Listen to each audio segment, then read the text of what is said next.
Vinga. Bueno, què és el canvi climàtic i com t'afecta a tu? Doncs diría que de ninguna manera. Però, i què és el canvi climàtic per tu? Bueno, pues supongo que el cambio climático evidentemente es que el mundo está experimentando cambios, ¿Sabes lo que son las...? ¡Ah, que no me sale! el mundo está experimentando cambios,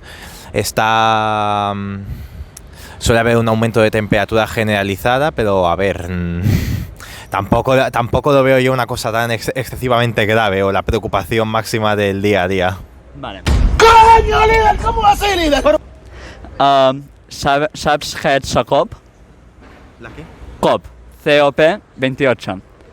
Sí, en zona. O sea, esa reunión de países que se dedican a hablar sobre el cambio climático y que no hacen absolutamente nada y consumen más solamente en reunirse que en solucionar el problema.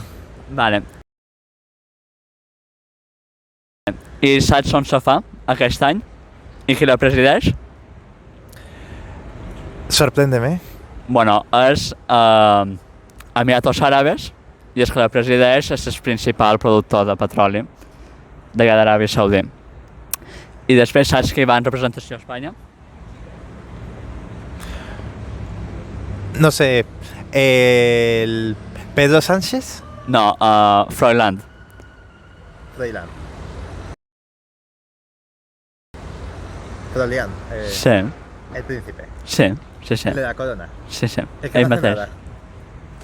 Exactament. El que no hace nada y se dedica a vivir a costilla de todos los españoles. En una dictadura islámica. Bueno. Como debe ser, claro que sí. I bueno, i per acabar, quines propostes donaries tu? O quines idees?